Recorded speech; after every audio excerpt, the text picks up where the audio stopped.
saying I'll start on Monday, and Monday never comes. I go on a holiday soon, and I really want a bigger bum and a smaller waist. Can you help? Look, if you wanna come gym, make sure you put the work in. Some wanna get fit, some wanna get slim, some wanna start competing, but enough of them just can't stop cheating. When their belly is full, they're still What's eating. up, Fit Fam? This is Giovanni of Gio's Logic, your host of Fitness Junkies. I hope this show meets you in good health and spirits, and if not, I hope it inspires you to do something about it. Well, new studio. I hope you like it. What do you think? I love the studio. I love the new look too, bro. You look leaner than the last time I saw you. Well, thank you. And I want to, give it to you because you inspire me because we're the same age. Yeah. And you look amazing always. Like, I've been a fan of yours for, I can't even tell you how many years, because I used to look at you on the magazine covers and go, God damn, this guy's got a fucking tight body. So anyway, what's up? Well, I appreciate it, man. And, it's funny when people say that to me. We're very close in age. How old are you now? 60. Seriously, we're both 60. Yeah. Okay, so we are exactly the same. So you're not going to tell me, I had your photos hanging in my locker in high school, because, yeah, we're setting a new standard, man. Yeah. Of what is possible for men at our age. And I think that's important. And that's really what I want to talk about today, is this initiative of why we should look this way and other things that we should be doing with regards to, our overall health and just taking control. Yeah. But anyway, no, the studio does look sick, man. I love it. I walked in, I'm like, it looks different in here. Then I went back in the back. That used to be a closet back there. So yeah. Fitness Junkies and this whole junkies concept is really blowing up right now. Yes, sir. Yes, sir. Thank you. But before we get into Clark and his story, let's run this little video we got.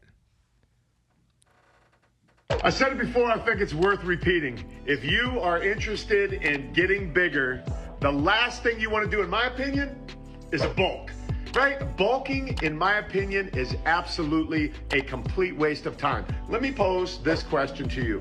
Why would you gain 50 pounds, most of which will be fat, in order to put on maybe 1 pound of muscle? Does that make any sense? What makes more sense to me in my mind is this: be consistent. Eat whole, natural food. Get good quality protein. Make sure that you are consistent with your workouts. Make sure you use weights that your body can manage, that you're really challenging your muscles, not just lifting weights. So many guys go into the gym and they're like, how much you lift, bro? I don't care how much I lift. I care how I lift whatever I'm lifting. So always keep this in mind.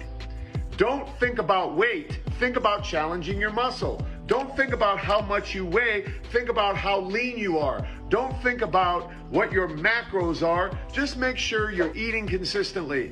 Make sure you stick with this. Rome wasn't built in a day. It's going to take you time. So you could go throw on 50 pounds of fat and gain 1 pound of muscle and have to do cardio forever. Or you could just train smart, eat smart, be smart, and get jacked. Why do people make it so much more difficult than that? I do. I think everybody wants to stop the scroll and come up with some bullshit, new science or a new way of doing things. Right. I would listen to me. I would either think I was an asshole or I would listen to me. It's like I would like me or I would completely hate me. But when I listen to that, it just makes sense, because it goes back to when I used to hang out with Jack LaLanne. We both stated that we're the same age, so you know who Jack LaLanne is. That just flew over the head of a lot of people. Right. Jack LaLanne is the pioneer of what we do. 100%. And he was a buddy of mine. And that is what Jack would teach me. He's like, Clark, you just got to eat right and exercise and be consistent. Change your workout program every 4 to 6 weeks. He would always say, tell your students to change their workout every 4 to 6 weeks. Do you understand that, Clark? Clark, I don't understand why a man will get up and feed his dog the best food in the world, but then he would have a coffee and a cigarette and a donut. Clark, I don't understand it. and that's who I learned from. Wow. And that's what I carry with me. I'm not trying to come out here and regurgitate some BS science that I looked on Google and just remembered long enough for a video. You know what I'm saying? Right. So for the listeners that didn't see the last time you were on here or don't follow you yet, and hopefully they will after this, let's give us a brief. You started with Jack Elaine, which is legendary. Give us a little history of how you ended up being a fitness influencer, health coach, life coach, gym coach. Give us a little story. Yeah. So there's two answers to that. One is I was born. Like, I know this is what I was created to do. There's not a question in my mind. My son is here with me today, Mitch. Actually, two of my sons, Mitch and Jory Jory's dad's out there, Jory and Rob. So we got the whole family here today. But any one of these guys, especially Jory and Mitch, can tell you, this is who I am 24/7, 365. I don't put on any of this. So I know I was created for this moment, to be with you here right now. And I live this day in and day out. Now, I'm not saying I'm perfect, but what I'm saying is I know that God put me on this earth to do what I do. So that's the spiritual answer to the question. The business answer is there's a need for guys like us to fill for men who are out there struggling, 40, 50, 60 pounds overweight, no energy, no enthusiasm for life, kind of, walking around wondering, why do I feel the way I feel? Well, we know, just get in shape. Right. And the way you do it is by what I just said there. So with that being said, there's a need that needs to be filled. I learned a long time ago in sales, find the need, fill the need, and close the deal. Nice. Right? So I found a need for a spokesperson. So when guys are on Instagram and they're scrolling, I had my shirt off for a reason. I came in hot for a reason. Right. I understand marketing. You have to get people to stop. So if they stopped because they thought I was an asshole, I still stopped them. Right, you win. Yeah, I win. If there's something playing in the background that they don't think, if I had like Cardi B playing in the background, they're like, what's this old man doing listening to Cardi B? Anything to stop the scroll, to get them to listen to me, now I can get my message across. And then if they click the button to join my program or take some sort of action, like Joy said, a call to action, that's what we do. We call people to action. You call people to action just by looking the way you do. Right. Every day, I promise you, when you go, wherever you go, people are like, how old are you? What do you do? How much do you bench? And all of these things that we hear all the time. Now you have the opportunity to share your message. Right. Talk a little bit about the evolution of where you are. Meaning, at one point, you weren't thinking about being a mentor, a leader to men in their 50s and 60s. You were on magazine covers. I used to look at you and rave about how good you looked. Talk about the evolution of maybe going from vanity to longevity. Yeah, it's a subtle shift, and you realize one day, you're like, man, I'm not that dude anymore that used to be so obsessed with how I looked, and that was all I thought about, with the pure intention of either getting a girl or whatever it was. Right. And then somewhere along the line, probably when I had kids and I started becoming more responsible, it shifted into this understanding. There's a scripture in the Bible that says, to whom much is given, much is required. Yes. And in the comics, it says, with great power comes great responsibility. Spider-Man. Right? Yeah. So either one of those, I understood that I'm sort of an anomaly, as are you. And with that standing out in the crowd, we now are responsible for this, to share the message of, hey, just get up and exercise. So it wasn't any one day that I woke up and realized that I had shifted. I had just shifted along the way, because we grow as humans. And you used the word evolution. That is truly what it is. We evolve in life. And I'm so grateful that I've evolved into the person that I am today. Again, not perfect, not pretending like I am, but understanding the importance of being a person that has the balls to say things to men that other guys might not be able to get away with because of the lifestyle that I live and I have for decades. Right. Like, the proof is in the pudding. Right. You can come and watch me any day of the week, and this is what I do. Right. I got up this morning and I did what I do. I do my mindset work. I get my head on right. I sat in the parking lot out here, and I'm in here giving you my best because I owe you my best. Nice. This is your platform. Yes. I respect it. And I'm going to come in here and do what I was called to do. Guns a-blazing. So, we talked recently, you're going to be in Vegas, and you said, Gio, let me get on the show. I got something to say. What's up, man? What's going on with you? Yeah, so it's funny. I was thinking about that, and if you recall, the last time I was here, I had those burns on my face. Yes. And that was the thing I was most concerned with, right? And I came in here and I didn't care. I had got some laser treatment done on my face and got burned. And I said, look, this was a choice that I made, and I have to live with those choices. So I'm using that to set up this message that I am here to share with men. And it's amazing how our lives can change this quickly, just like that. Because that was what I was concerned about, was these burn marks on my face, but not to the point where I was going to cover them with makeup. I had to live with my choices. Right. So with that being said, today I sit here not with burns on my face, but with cancer in my prostate. And I'm the last guy that anyone, if you lined up 10 guys, well, they say the statistics are 1 in 7, and actually 1 in 6 black men. So black men are more at risk than white men are to get prostate cancer. Yeah. So if we look at the statistics and you line up 7 dudes, you're probably going to pick me or you last as the guy who you think, right? Because this is just the way we operate as humans. Right. So, but here I am sitting with cancer, and when I got that diagnosis, I went into action immediately. And I said, okay, if I'm this spokesperson, if I was born to do this, if I am living with the consequences of my choices, like the burn on my face or whatever, I am now sitting here with cancer because of the choices I made in life. And it's not, so I have ideas as to why I got it. Okay. Because cancer is a symptom. It's not the problem. Correct. Cancer is just a symptom. Right. So there's a lot of different directions I could go with this right now. So let me kind of think the way I want to go. The message, overall message that I want to share and that I want men to take away, the call to action, is get checked. So that is my new message with being born as a guy who's this influencer and seeing the find the need, fill the need, close the deal sort of message. Right. There's a need for men to get checked.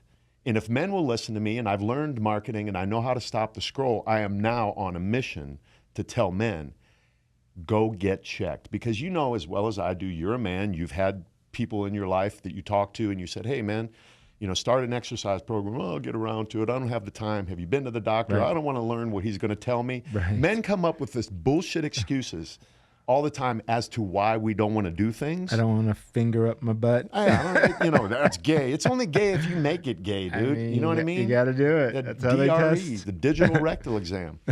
So I'm on this mission. So with that being said, I'll tell you the process of how I learned it, because I think that's really important.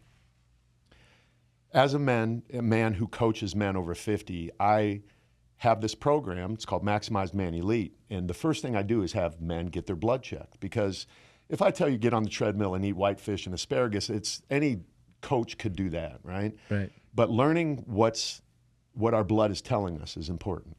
So I'm getting my blood work done. And as you know, I don't do TRT or any of that stuff.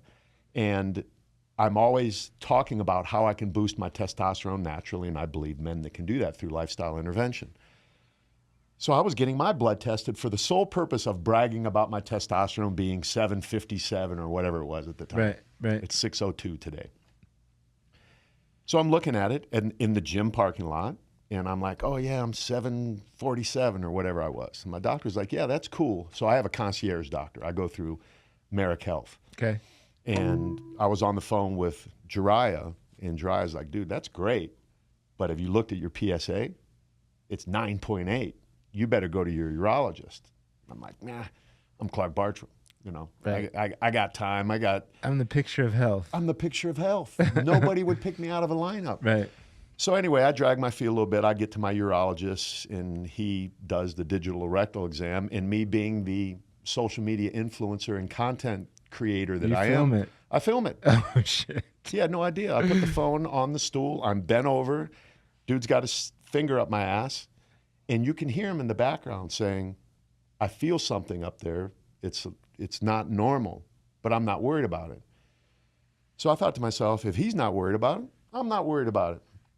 So he sends me to the next testing, which is an MRI. So I get the MRI, and it comes back, and there's something called a PIRAD score. My PIRAD score was 4 out of 5, which is not good. So then we go to the biopsy, and I've learned so much about this stuff along the way. I could stop at each one of these points and give tips, but I won't. So I get the biopsy, which is painful, and I get up, I'm bleeding out of my dick, I'm bleeding out of my ass, I'm bleeding out of everywhere. Wow. It was painful. And so we get the results back from that, and I was at home on a Zoom call, and he said, we found cancer.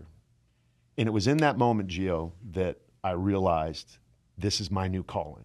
This is my new purpose. Wow. This is my new thing. Right. And if you could ask my son, he's sitting right here, that I have not had a bad day about this, not once, because I realize, and I don't think I'm some scapegoat or I'm anything special.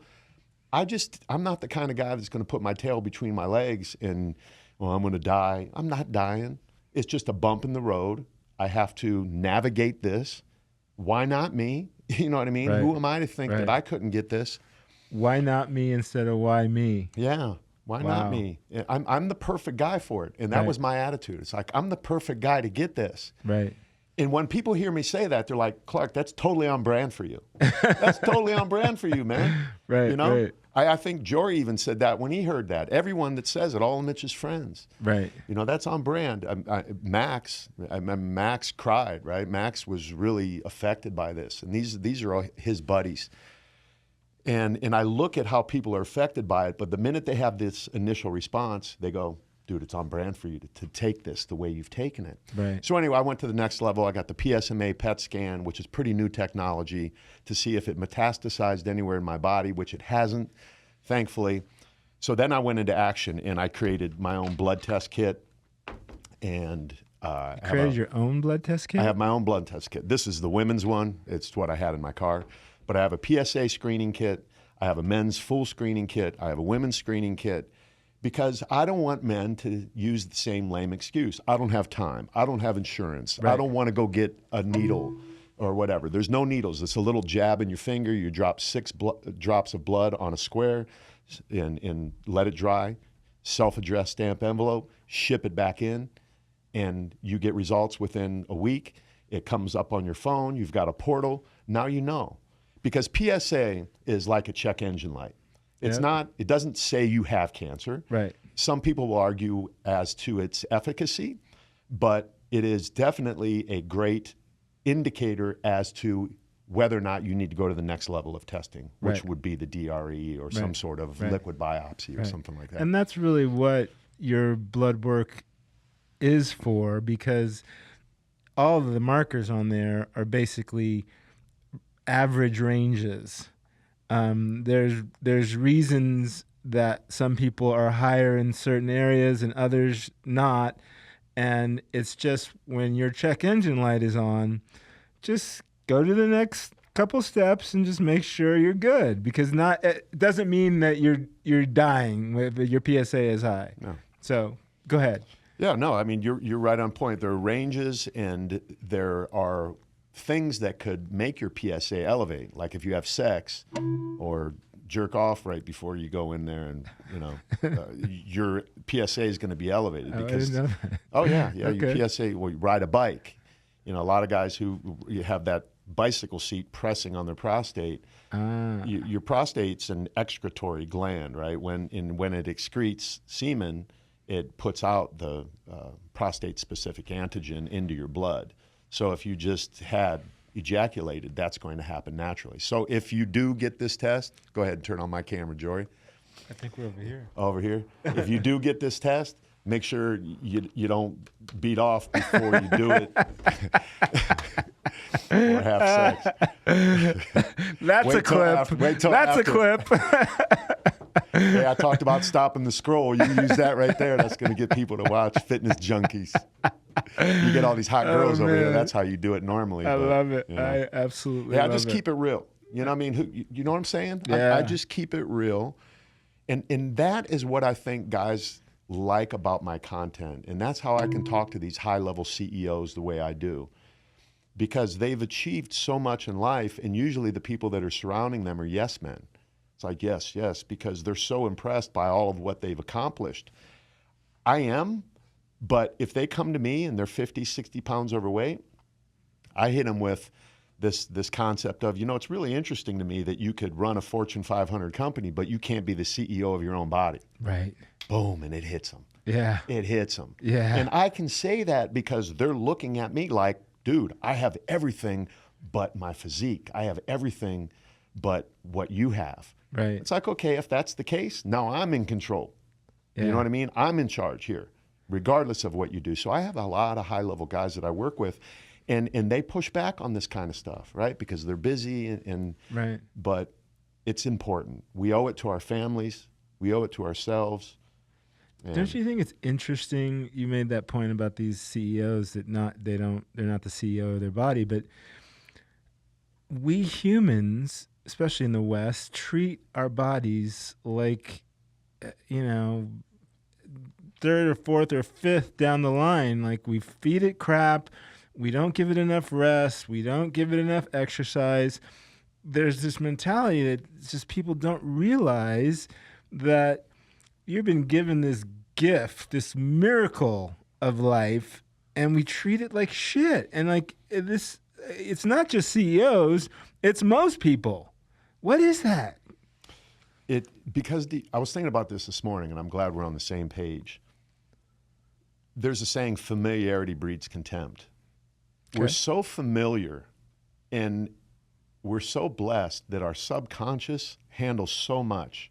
Right. Body temperature, blinking of the eyes, heart pumping blood. Right. The list goes on and Right. on and on. Right. And this morning when I woke up and I was doing my morning stuff, I had this idea of, if we could go look not at our body from the outside like we always do in the mirror, but if you look at the heart pumping, if you look at the lungs filling up with air, if you look at all of the functions internally and what is going on inside there, and the muscles flexing and the bones operating the way they were meant to operate, it might give us a better appreciation of what is truly happening that we don't need to think about. And because Right. our body is so resilient, Right. we can drink and do drugs and stay up all night and beat ourselves up to the point where we're going to bounce back until we don't bounce back. Right. And right. then that's what happens. And look, I want to stress this point. I'm not saying I'm perfect. I've done all of that. And I had mentioned a little while back, and you kind of looked at me, and I want to circle back to it. I'm responsible for this cancer that I have. Yeah, I was going to get into that.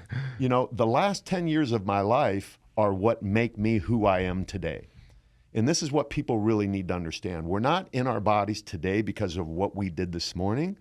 We're in a cumulative total of what we've done over the last 10 years. Yeah. So even maybe more than that. Yeah. You know? But I think most people would agree that 10 years is probably a good amount of time for things to manifest in our bodies, either internally or externally, like outside things. Right. Fibromyalgia is a big one, Right. depression, and all Right. of these other things. Right. And then we just go and medicate them, and we don't handle them and unwind them the way we wound them, Right. Right. So as I look at the reason I'm sitting in the position that I'm sitting in today, I know stress is probably the biggest factor for me. And as cool as I look on the outside, I handle stress differently, or I've had stress in my life for solid 10 years. There's been some things going on in my life that are, I'll just keep it real, marital stress. And it's not, I'm not blaming my wife. It's Right. my marriage, Right. right? Right. It was us together. Right. And the stuff that we put each other through. I know that that's the biggest factor in why I'm sitting the way I'm sitting here today. And then, I was drinking, I was doing, when COVID hit, man, I started drinking. I hardly ever drank up to then. So that added into it. I don't always eat perfectly. Right. Right? I wish more people would just be honest about how they operate. We got so many bullshitters in this Oh my industry God. acting like they got it all together. Right. Preach. And so, I look at all of that, and I could go into a whole lot more, and that is why I'm here today in this position. I just found out, man, I got some heart stuff going on too, bro. So my oncologist said, you're not going to die from prostate cancer. Don't worry about that. We looked at your numbers, your Gleason score, you're 4+3. I had a second opinion. They dropped one of the higher numbers. So again, there's a deeper message. If any guy wants to talk about this, you can message me at clark@clarkbartram.com. I've got a nonprofit organization called Check It Like a Man. I've got all these resources. I am going into doctor's office, sneaking my phone in there and doing different things. I'm creating a documentary. But anyway, what was I saying? You were talking about checking yourself, getting checked. Yeah. If anyone wants to talk to you. Yeah. So anyway, just this whole lifestyle concept, right? And I'm responsible. Oh, my heart. That's what I was talking about. Okay. So my oncologist said, you're not going to die from this. You have time to figure it out and unwind it, do some things. You might need some standard of care like radiation or whatever. So I'm talking to a bunch of people. But anyway, he said, I want you to go get a coronary calcium score. So I went and got a quick little 3-minute thing. The longest thing was for me to drive to Carlsbad. And my numbers came back high. I'm at like the 95th percentile, and not to be good, right? It was like bad. What? Yeah, man. So now I'm flying to Miami on Monday to go do a even more intense screening of my heart. COVID vax? No. Nope. Did you get COVID? Yeah. Yeah. Dude, my cholesterol Okay. went, so there's something called PSA velocity, where your PSA spikes. I had like a cholesterol velocity. My cholesterol just went up. So I have really smart people looking at it. I have a Okay. team of people that I trust looking. But anyway, again, here I am, and it's because of whatever was going on in my life. Now, it may be a false reading. I don't know. I'm Right. not overreacting. I'm Right. not freaking out, but I am taking measures to figure this stuff out. And I'm going to learn. And with all of this knowledge, right, with much power, Right. too much is given. Right. I've got all of this knowledge now, and it's my responsibility to tell men, go get a coronary calcium screening, get your PSA checked. Easy stuff to do. I have the test here for you, and I can tell you, just go to your doctor and ask your doctor, can I get a coronary calcium score? Because these are tests that are not offered up in the standard of care Right. system that we live in. Right. And they're not that expensive. There's one here in Las Vegas, literally right around the corner. I got mine done a couple years ago, and I was like, I just stumbled across the science, and I'm like, I need to get one of those. And Right. I was 0 or whatever. It was Perfect. It was great, but that doesn't give me a license to go party and have a cheeseburger. But talk to me a little bit more about what you're doing that you're in control of, meaning like, have you changed your nutrition even more? Are you exercising differently? Are you doing something to manage your stress? What are you doing to heal yourself? Yeah. So I'm definitely managing my stress. I get up daily and I have a morning routine, and it's not some yogi routine. I just get up and I do me. I do me in the morning. There's a quote by Rumi, a 16th century poet, philosopher. Okay. The morning breeze has secrets to tell you. Don't go back to sleep. The morning is such a beautiful time for us to get up and invest into ourselves. But we sleep in, we hit the snooze button, we do all of these things because we go to bed too late. So I go to bed at 8 o'clock every night. I'm sleeping by 8:06. No BS, man. And that is important for me. I wake up when? I wake up when I wake up. No alarm. So typically 4:35-ish. Okay. And I wake up with intention. I was thinking about that today. We don't wake up with intention. If we wake up with intention, so my personal mission statement is to positively and powerfully affect everyone I come into contact with.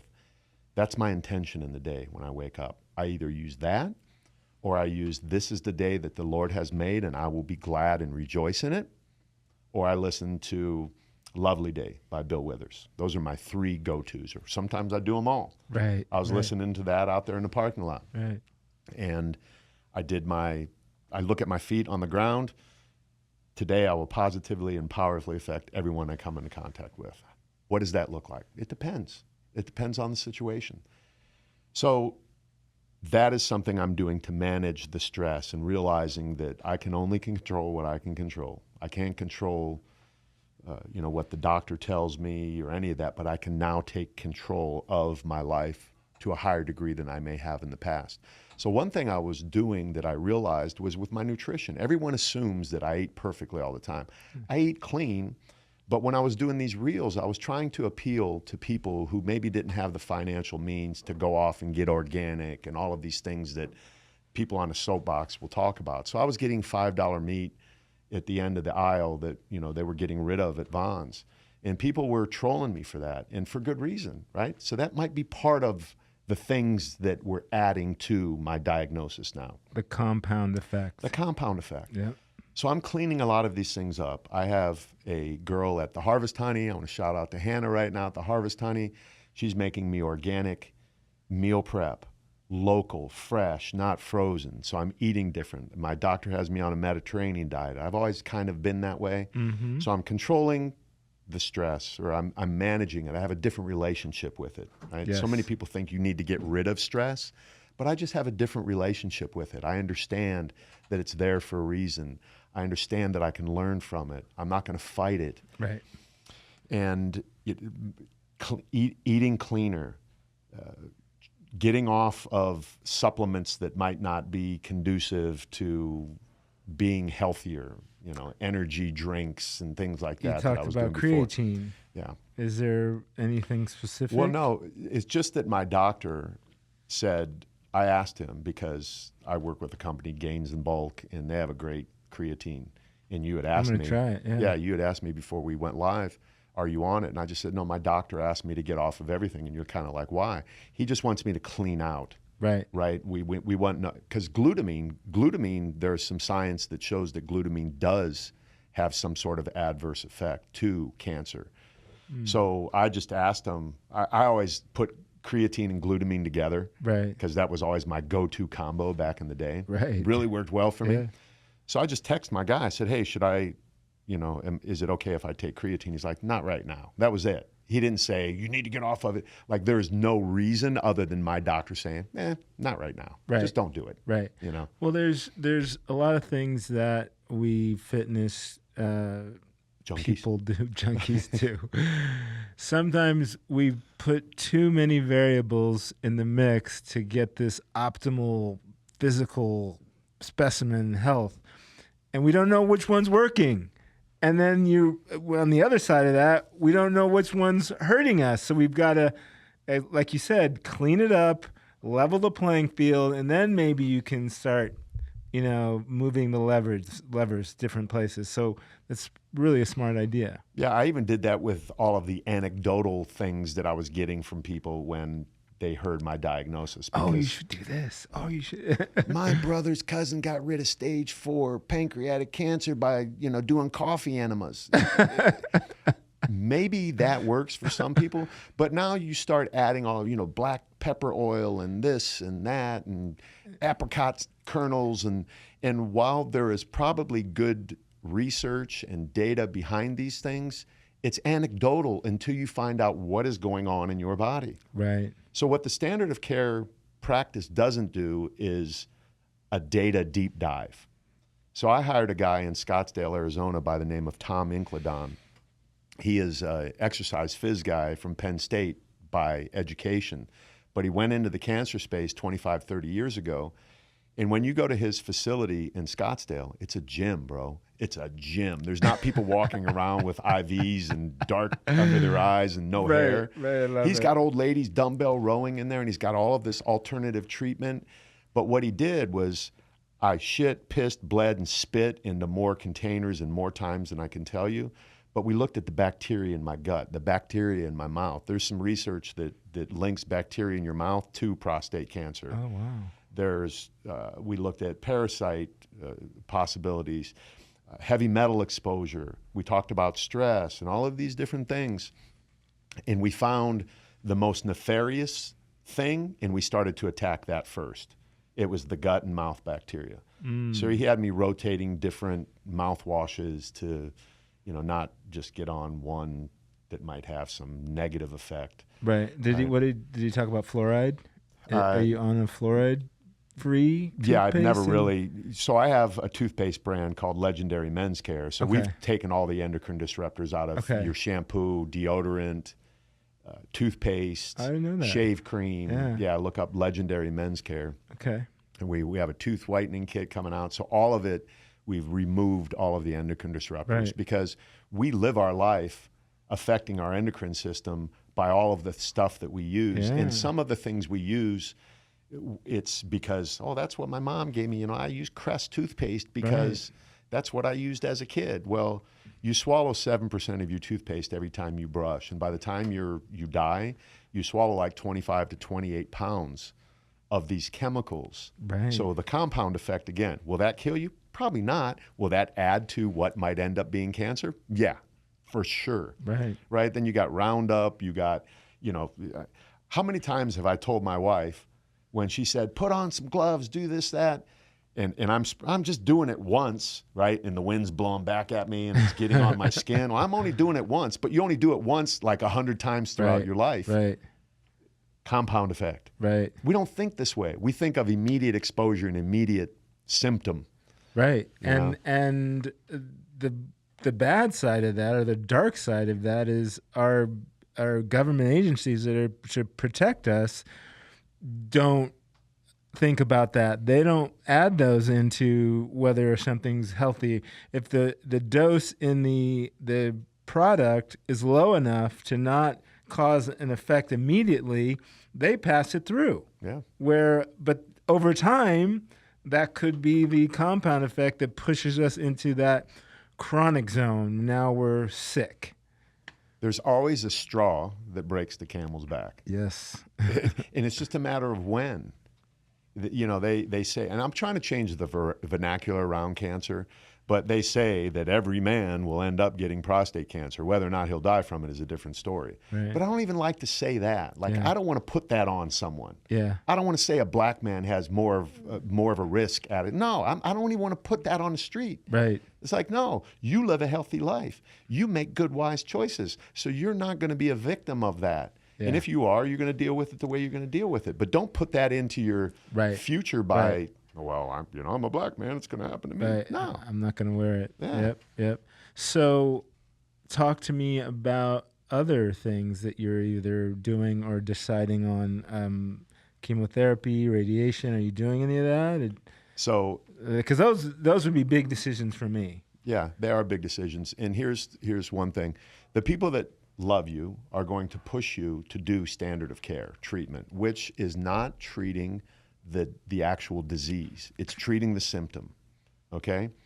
So chemo, hormone therapy, radiation, any of these treatments that are in the standard of care model are a blanket treatment for everyone. So if you walk in and I walk in, we're two different humans, right? So there should be two different treatment protocols based upon the reasons we ended up in this situation. Make sense? But if your urologist is a surgeon, they're going to say, Gio, we need to cut that prostate out right away. Why? Because that's what they believe in. That's what they've been trained in. That's what pays their bills. And that's what they know, right? They want the work. They want the job, and they believe in it, right? So I'm not bashing that. I'm just saying this is how and I want someone who believes in what they do for sure. Right? But that doesn't mean because he believes in it that I need to go that route. So to answer your question, let me kind of set it up for you. You know, I had mentioned earlier that my claim to fame online is being a guy who doesn't do TRT and tells men that they can boost their testosterone levels naturally. And I get trolled all the time by, like really smart people online saying, how are you telling people this? Because it's true. So with that being said, think of the irony when my doctor said, Clark, because of your diagnosis, it's what they diagnosed me within the diagnosis of prostate cancer is unfavorable, intermediate risk, type 2B. So that means there needs to be two treatment protocols, not just one. So I couldn't just go get radiation.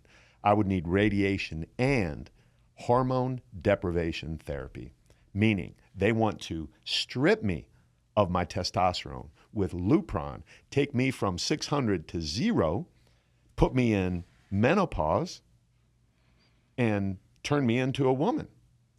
So I looked at my doctor on a Zoom call, and I said, fuck you. And he dropped his head And he said, I knew you were going to say that. I said, good, because we're not doing this. Right. That is not quality of life. When you're going through treatment, you need to consider quality of life. So for me, for you, stripping us to zero of testosterone, it's just not an option. Right. Because I know there are other options available. The first thought with people's mind is, well, Clark, what about your family? What about this? You're going to die. No, I'm not. And I would not be good to my family with zero testosterone, walking around gaining 30 pounds or whatever the outcome might be as a result of that. And here's the other ironic thing in this. If a man is transitioning from male to female, he has to limit the testosterone. He's got to get rid of the testosterone. So typically, when they're doing that, that man would need to go through 2 years of therapy, from what I've learned, with a psychologist saying, do you really want to do this? Do you really want to do this? And they're going to ask that same question in a million different ways over and over for 2 years before they allow this person to take a shot of Lupron to start taking their testosterone away. When I walk into the office and within 2 minutes, not 2 years, they say, you need to take this, otherwise you're going to die. Because in 1941, this doctor came up with this therapy where back then they used to cut your nuts off. Right. Just cut your sack right off. That was it. You got castrated. Wow. Now they just medically castrate you. It's not something that I'm interested in.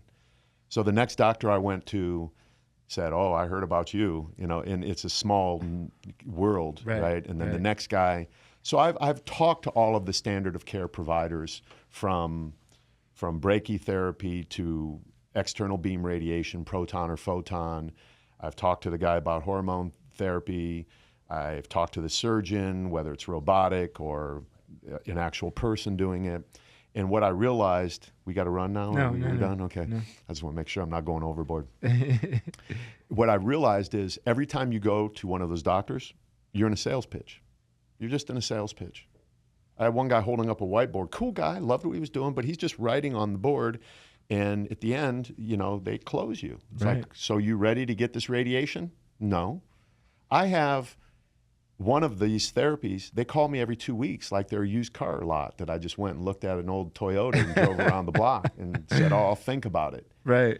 And it's because this is a very expensive treatment and they got to pay for that big giant machine. And I am a payment to that big giant machine. And again, they believe in this treatment because they've had other success with it, but that doesn't mean it's right for me. Yeah. Because And- there are alternatives to this. Yeah. And, cancer and cancer treatments and care is big business. It's growing exponentially since COVID and the COVID vaccine. The fact that you are pushing the brakes and investigating the options out there, I take my hat off to you, and I think that's exactly what I would do. You can't really tell people what to do. You can just show them what you're doing, and if they're drawn to that angle, then more power to them. Yeah.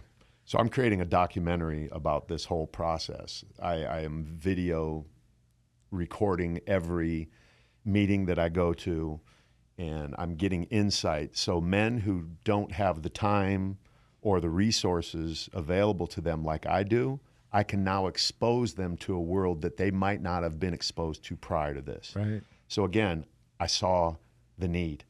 I filled the need. Right? I'm That's being awesome. this guy. And again, not acting like I'm better and anyone's worse. I'm just saying I'm the dude. It's on brand for me. Yeah. And my daughter is funny because my daughter was at the house a couple weeks ago and I was sitting there and I was acting like this. And she's like, you like having cancer, don't you? And I'm like, I'm glad you think that, but no, I don't. I would rather not be in this position, but I am grateful that I am the guy because I know what I'm going to do with it. Right. I've already had men call me, like tough guys, right? Alpha males, a New York City detective. I could hear the horns and stuff in the background. This dude called me and said, Clark, if it wasn't for you and the way you talk, I wouldn't have got checked and I wouldn't have found out, bro, that I have prostate cancer.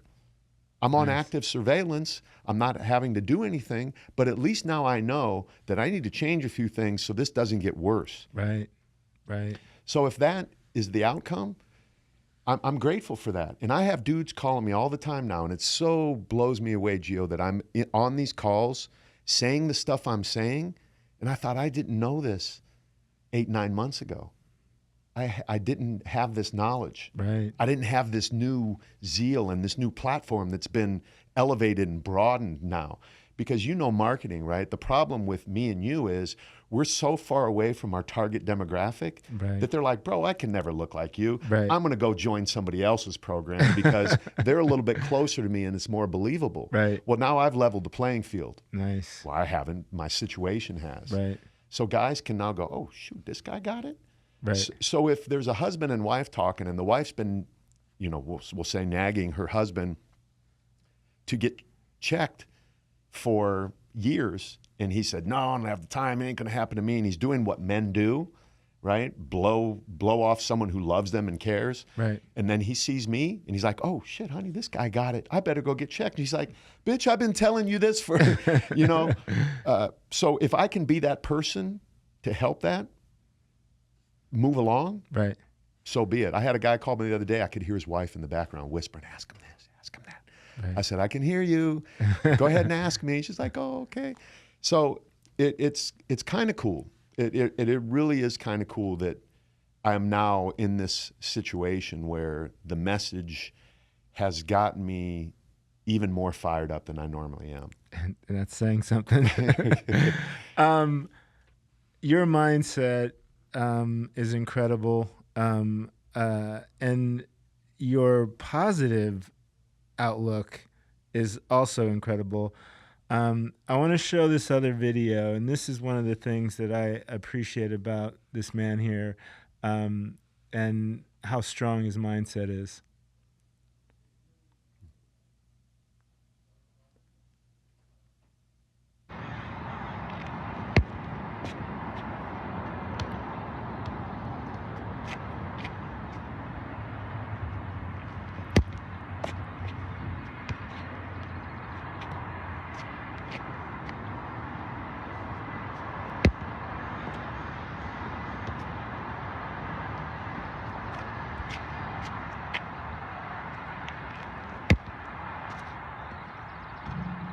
Boom! It was so worth every ounce of effort that I put into that, man. 14 hours. 14 hours of total effort it took me to do that, and I just got it done. I said one of these 5 is going in. I felt it. It finally freaking happened. Finally happened. Man. Yes, don't ever quit on yourself. Don't ever quit. Ronnie, Brad, that was for you. Who are those people that you mentioned? So Ronnie is one of my coaching guys who has pancreatic cancer. I got bitch cancer compared to him. And he had been calling me and he was struggling. And I went out there and I would go day after day, day after day. This guy kicked in college. And I knew that me doing that would encourage him. And Ronnie rang the bell. He's cancer-free. And I watched that man fight through I don't know how many rounds of chemo. And I sent him one of my footballs. And I said, I want you to go out and do this because I wanted to give him something to do. It took me 14 hours. He got it in like 4 tries. No way? He got it in like 4 tries. Wow. And he sent me the video. He sent me a video yesterday of him dancing. I sent him a hoodie, one of my CBX hoodies, and he was dancing. And I'm looking at him. I'm like, man, this guy fought. This guy fought to be alive through something that is pretty bad. And then the other one is Brad Johnson, the quarterback of the Tampa Bay Buccaneers. Mm-hmm. So he and I are buddies, and he's the one got me doing those football trick shots. I challenged him one day. I'm like, why did I just challenge a Super Bowl champion quarterback to a throwing competition? So he got me hooked on that. So I was going out. So he and I were going back and forth, but he had just went through a knee replacement. I first saw him on TikTok. I saw him hobbling around. I saw him toss the football. I'm like, this guy's somebody. And I looked down. I saw Brad Johnson. I'm like, oh, that's the champion, Super Bowl champion quarterback. Right. Such a nice guy. And then he had just come off of his thing, and he was wanting to get back out there and do the trick shots again. So I was dedicating all of that effort. And the funny thing is there would be a father and his son. They were pulling up to Pop Warner practice or flag football practice or whatever at Escondido High School, where my son and Jory went. Jory is a standout basketball player. Mitch, standout football player. And track guys, high jump together. But they were going to Escondido High School, and this father and his son would see me like one Saturday and another Saturday, like for 3-4 Saturdays in a row, doing the same thing, because I wasn't out there for 14 hours at one time. You got 2 hours here, 2 hours there. And I can't imagine the conversation that dad would have with his son, you know? Damn. There you go, Jory. You got your tears you wanted, man. You know, when he's in the car, it's like, you see that old guy out there doing that, son? That's what you need to do in life, because shit ain't easy, right? You're going to get knocked down. You know, maybe you threw a pick. Maybe you got hurt or whatever. See that old guy out there kicking that ball dirty and by himself. So, you know, those kind of weird things hopefully are inspirational to people. And, you know.